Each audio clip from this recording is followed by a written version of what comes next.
Hello ladies, gentlemen, boys, girls, innies, outies and in-betweeners. My name's Dan, welcome back to another PAP Reports. It's Wednesday, May 27th, 2020. Please excuse the noise, that is the council doing some gardening. As you know, my reports tend to focus on stories from the UK, but the first story here is from outside the UK, but for good reason. 2 days ago on the 25th of May, George Floyd was detained by Minneapolis police. Many of you have probably heard the story and seen the shocking footage. The Minneapolis Police Department said in a statement that they were called to reports of forgery and found a man in his 40s sitting on top of a car. The forgery, by the way, was that he was selling loose cigarettes. He appeared to be under the influence, the statement said. He was ordered to step from the car. After he got out, he physically resisted officers. Officers were able to get the suspect into handcuffs and noted he appeared to be suffering medical distress. Officers called an ambulance, and when he was taken to the Hennepin County Medical Center, where he died a short time later. Well, that's a hell of a statement, although flawed. I mean, number one, how can he get out of his vehicle if he was sitting on top of it? If it was a convertible, when he was sitting up on the back seats, for example, he would still not be on top of the vehicle. There's a serious lack of mention of force being used, except that Floyd resisted police, which unfortunately the videos I've seen don't show the beginning part of the interaction. However, even if he did, he was subdued by the time the cameras came on and in handcuffs, but yet the cop puts his entire body weight down onto Floyd's neck with his knee while Floyd begs for water and breath. Now, the reason I've added this is not to show you how dangerous cops in America can be. In fact, police everywhere can be just as dangerous. No. The reason this is added is because of what happened afterwards. Within 24 hours of the incident and within hours of the police being fired, which, by the way, is exactly how it should be done, none of the bullshit 2 or 3 year IOPC investigations while the police are still being paid. Police in Minneapolis were reminded that this kind of behaviour simply doesn't fly. Demonstrators gathered at the scene of the incident in what was called a boisterous but peaceful rally. However, things turned sour after police in riot gear turned up as night fell and started firing tear gas and non-lethal rounds into the crowds. This action caused a reaction, and protesters started to fight back by throwing bottles and other items, including stones. The urban war zone was streamed live on YouTube, and I did thankfully manage to catch some of it while it was going live. The protest dissipated as it fell dark and it started raining. Mayor Jacob Frey said at a news briefing that regardless of the investigation's outcome, it was clear the death of a man in custody, later identified as George Floyd, was unjustified and that race was a factor. For 5 minutes, when you hear someone calling for help, you are supposed to help. The mayor later announced the termination of 4 officers on Twitter, saying that it was the right call. Anthony Benjamin Crump, retained by Floyd's family, said in a statement that officers' abusive, excessive and inhumane use of force cost the life of a man who was being detained by the police for questioning about a non-violent charge. Now, after the protest, another video was shared on YouTube showing people gathering at what was said to be the house of Officer Derek Chauvins, the cop who was seen kneeling on Floyd's neck. I'll link to that video in the description, but the sound is quite bad and it's hard to make out exactly what's being said. However, why is it that we only see this kind of action taken by the public in places like America? Why do we in the UK seem so happy to sit back and think, someone else will do it? And we're fighting against corruption, bad practice, sociopathic and mentally unstable police and other people in positions of authority who know they can get away with it because the great British public are simply not that great anymore. There are countless channels and outlets reporting on these things to raise awareness and people get angry. But yet so many people simply air their concerns and then go back to living their own lives until the next outrage. We need to start taking a leaf out of the same books as people who are proud to live in what they deem to be a free and democratic society. Even though those freedoms and democracy are being slowly eroded, they will still stand up and fight for what they believe in. We need people who care about our futures and our rights to start making a stand. I'm not talking about violence. I'm not talking about breaking the law, because ultimately that's the kind of thing that we're fighting against. And we'd be completely hypocritical to do what we're opposed to. But these incidents, deaths, attacks against our human rights should be defended, and you shouldn't be afraid to do so. There are currently some situations I'm waiting to hear the outcome to then decide what action I'm going to take. But I can assure you, I don't just plan to sit behind a computer telling people about these crimes with no plans to do anything about it myself. We as a society with rights and freedoms need to start making a stand to protect those rights and freedoms, just as we see in America. And let's face it, American cops have guns. Ours don't. So what the hell are we afraid of? I don't know. I wish I did, so I could say something to help people overcome that fear. But if you can answer that question, then let me know in the comments. Former police constable 60-year-old Steven Lau from Exmouth in Devon has been banned from returning to his own home and even banned from entering the town where he lived. Lau has been given a restraining order after harassment and abusive behaviour towards neighbour Sally Watts for the past 5 years. In fact, Lau was already in possession of a restraining order which prohibited any further contact, but appears to have ignored that. He broke the order in June of last year when he left his car in her parking space in Hartley Road, Exmouth, with an abusive sign in the window, although I don't know what that sign said. He tried to frame her by vandalising his own car and then went on a bizarre rampage in which he dubbed green paint at 11 different locations in Exeter and Exmouth. The paint attacks targeted people or places against who he had a grudge with, and included painting swastikas at 2 hospitals and abusive graffiti at Ms Watts' solicitors and the Exmouth branch of Barclays Bank. Lau, who is now back home with his mummy, was made subject to a 3-year community order with a mental health treatment requirement by Judge Peter Johnson, who also imposed a new indefinite restraining order. Judge Johnson said, "Any restraining order must be necessary and proportionate in its ambit and duration. It seems to me, having regard to the history of this matter, to be appropriate to exclude you from entering Exmouth. These matters have been going on a long time, and when you were bailed with a condition not to enter Exmouth, it seemed to have worked. There was no offending, and you complied with it. Perhaps most significant of all, the psychiatric report echoed the view of probation that you should not be allowed to enter Exmouth. It is not just Ms Watts, there are a number of potential triggers, and a lot of your offending occurred in Exmouth. There would be a substantial risk if you were allowed to go there. Having regard to the duration of this order, I can see no grounds for not making it until further orders." Mr Barry White, defending, said all the offences took place when Lau was in the grip of a florid episode of a schizo-affected disorder, when his culpability was reduced by his mental illness. I bet he learned that one while he was on the force. He was forced to give up his job as a police officer because of his illness and has been admitted to hospital 13 times in 15 years. He questioned whether it was reasonable for anyone to be banned from living in their own home, let alone from going back to their hometown. Seems to me that many people who learn the ways of the police tend to carry that sociopathic and self-important view of themselves into retirement, almost like a conditioning. What do you think? Was the punishment disproportionate? Should the judge have banned him from his home and hometown, or would you support the decision if you were subject to harassment and abuse for 5 years from your neighbour? Let me know in the comments. A police custody nurse is due to appear at Dudley Magistrates Court on May 27th, facing charges of 3 counts of making indecent images of children, along with 1 count of distribution of indecent images of children. 29-year-old Jack Newey-Bradley from Stourbridge was employed by Mountain Healthcare, an organisation that provides healthcare services including custody healthcare at the Perrybar Police Custody Facility based in Holford Drive, along with sexual assault referral services. There is at this time no more information, but I will follow up on this story as more information becomes available. In PAP Reports on the 5th of May, I told you about Detective Sergeant Susan Brown from Thames Valley Police, who was facing a misconduct hearing for failing to disclose details to the force of police contacts she had in 2016 after taking 2 items from a shop without paying for them.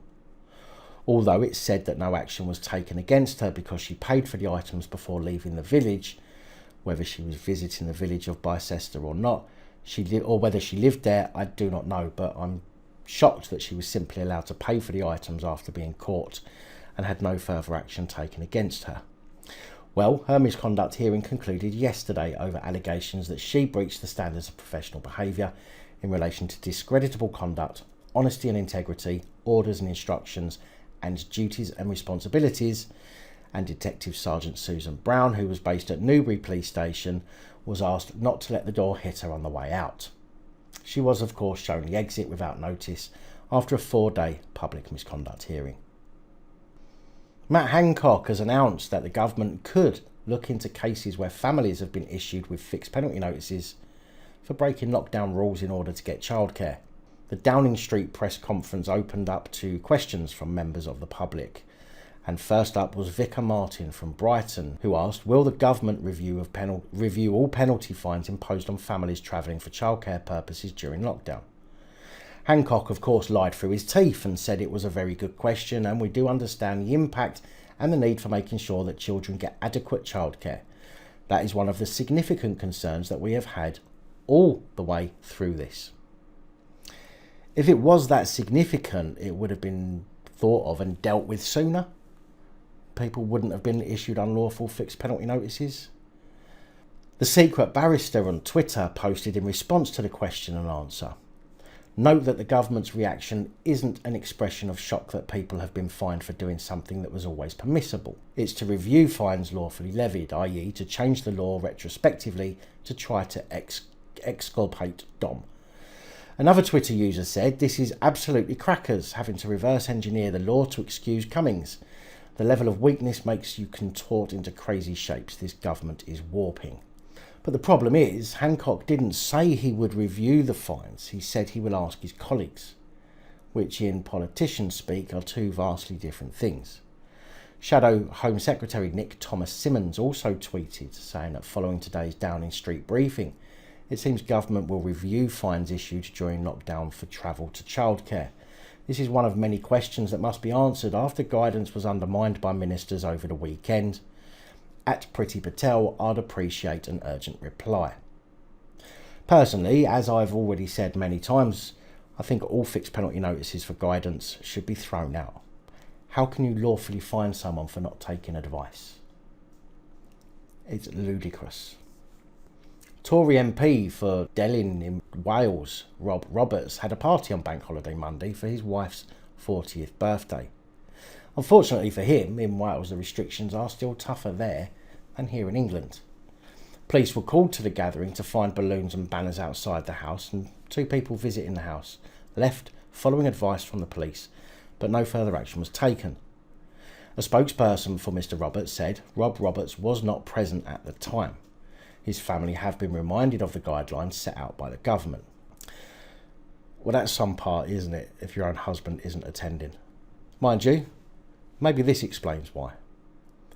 Mr Roberts, who recently came out as LGBT, is understood to have spent the bank holiday weekend in London and returned to the family home on Tuesday. Hang on, he came out as LGBT, so what, he's lesbian, gay, bisexual and transgender?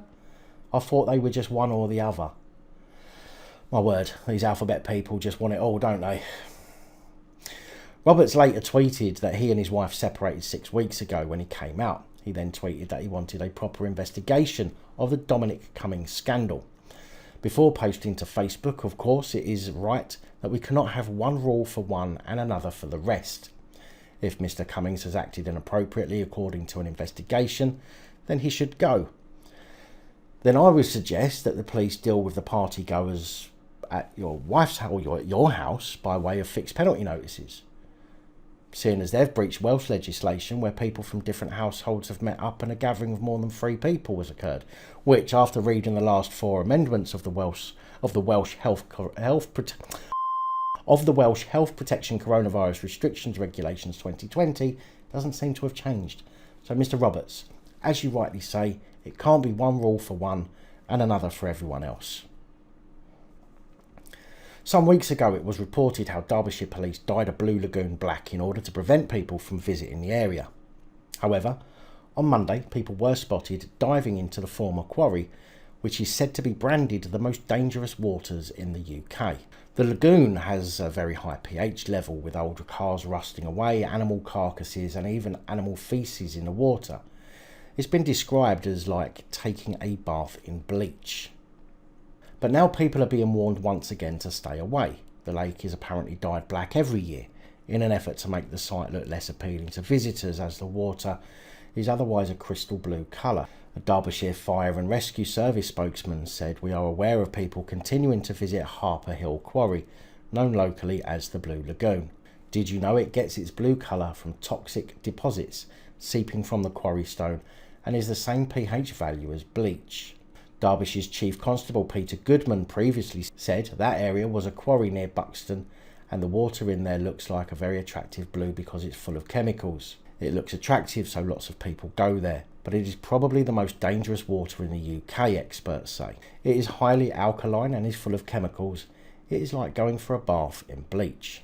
Every year we have been trying to make it look less attractive so people won't go there. It's not that coronavirus that has done this. We do it every year. Now, if the waters are so dangerous, why allow people anywhere near it in the first place? I know of reservoirs that have fences all the way round to stop people going in it because it's deep. This one seems to be described as being like the goo that melts the cartoon characters in Who Framed Roger Rabbit. I'll catch the rabbit, Mr. Valiant. Then I'll try him, convict him, and execute him.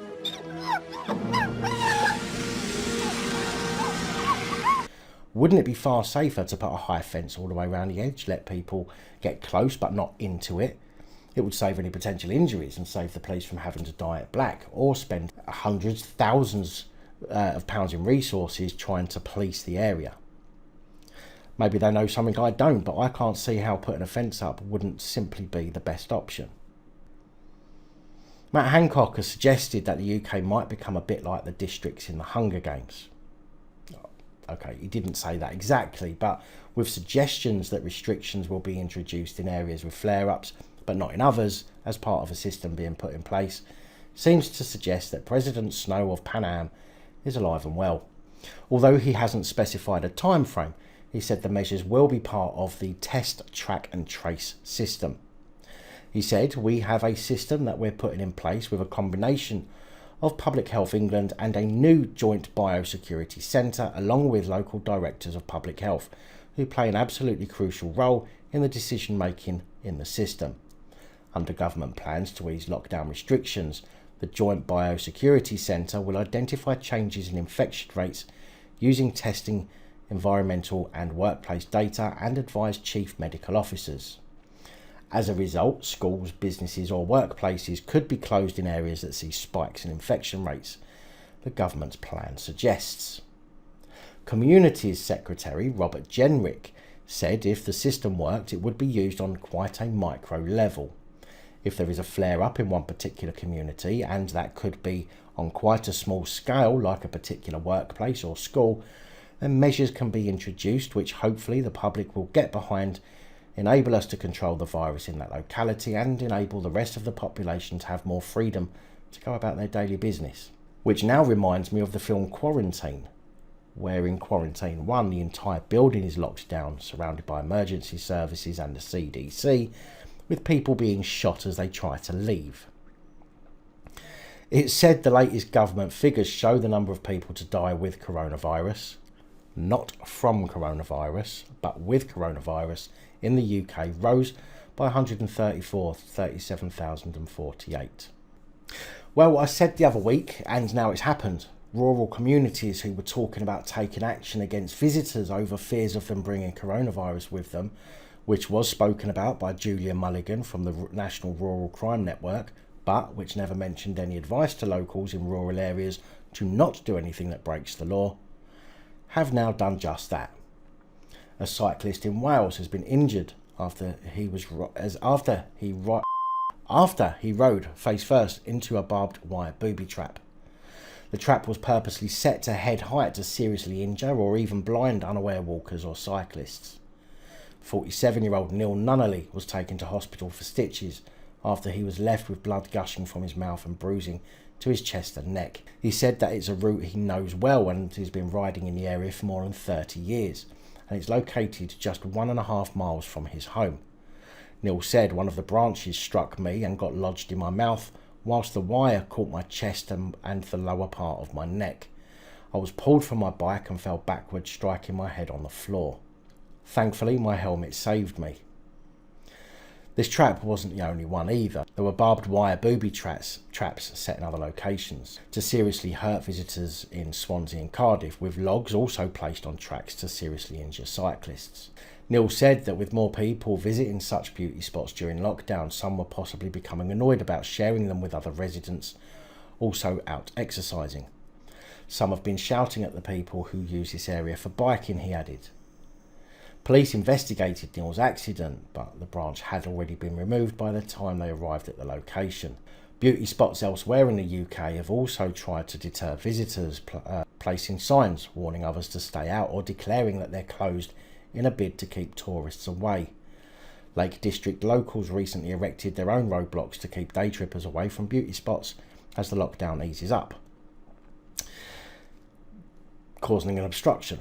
I'm sure that's an issue the police can deal with too, but as the local police in the rural areas seem to want to keep on side with their rural friends, I'm sure it's all been ignored, just like Julia Mulligan ignored the calls for vandalism and potential violence weeks ago, which could have prevented this. A video was posted by RT News yesterday that caught my attention. I decided to add it here. Let me be perfectly clear about this.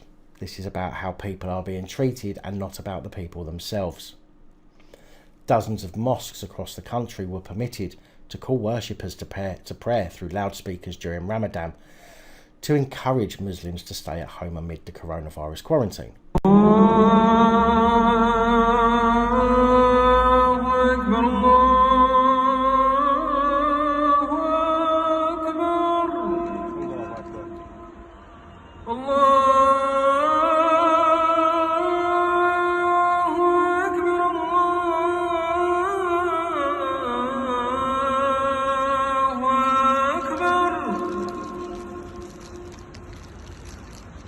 أشهد أن لا إله إلا الله.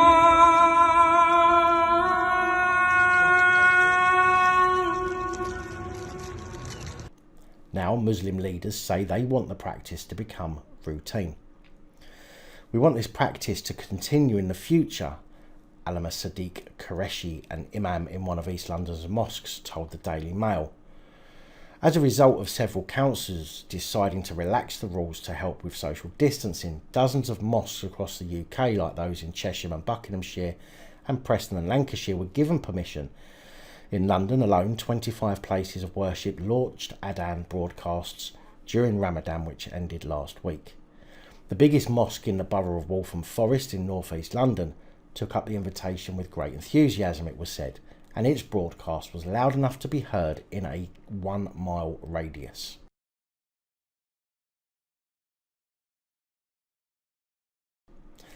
Such actions were previously considered sound pollution. I'd suggest they still are. And the reasons were called, and was the reason that bans were here. Such actions were previously considered sound pollution, and I'd suggest they still are, and were the reasons the calls were banned in the first place. Yet, according to councillors, at least in Kensington and Chelsea, the feedback on Adhan during the lockdown has been really positive overall, eliciting only a few complaints. A number of Muslim clerics would like to make prayer call broadcast a permanent fixture. In Islamic countries, the Adhan is broadcast 5 times a day, including at dawn and late in the evening. Fortunately, for the UK, imams are not suggesting that they will do that here. Raja Ilyas, the General Secretary of the Waltham Forest Islamic Association, also said it was his wish to maintain the practice once a day, or at the very least on Friday afternoons. But he made it clear he had no wish to force this decision on either the council or the borough's residents. I mean, you wouldn't have to force it anyway, would you? Because you already know there are certain communities that the government officers love to appease. Now, although it said it was banned because of noise pollution, I would have to say that with preachers in high streets up and down the country doing their own religious activities, which are generally called disturbing the peace or public order offences when people want it to stop, and with many being arrested for simply sharing the word of their God, How can the local governments get away with allowing what many would call a public order incident, as many who do not follow the religion would find it blasphemous and offensive? I'm not saying that's my view. I'm not saying that's my view or not. No, you fucking bitch. I'm not saying that that's my view or not on the subject, as I'm non-religious. But you can't allow something for one group and not for others. It seems that non-protected communities need only one complaint in order for action to be taken against them. In some cases, it doesn't need a complaint at all, but simply requires a police constable with either no understanding or one who's got the ump in order to concoct some cock and bull story that someone, somewhere, at some time might somewhat be somehow offended. It's wrong. If this is to be allowed, then people from other faiths must be allowed to preach themselves. They mustn't be stopped. In fact, under human rights, we all have the right to share our opinions and ideas, whether they're religious or not. But you certainly can't allow some whilst persecuting others. I know that particular story is going to bring a lot of interesting comments, but I would like to hear what you've got to say. Big thank you to the channel Patreon supporters. Your support is truly appreciated. Anyway, that's all I have for you today. Please like, share, comment and subscribe. Let me know your thoughts, as I know many of you will. And until next time, stay safe, look after each other, film the police and other officials. Good night, all. Thank you for taking the time to watch this video. If you like the content and you'd like to help support the channel, you can do so. In the description of every video, there are some links to ways that you're able to help support the channel so I can continue putting out content. If you're unable to help us in that way, hit that subscribe button up the top there. If you haven't already, become a subscriber. That is support enough. Share the videos, comment, like, it all helps. If you're looking for something else to watch, up top there is my latest video. Down the bottom there is a video that YouTube recommends for you.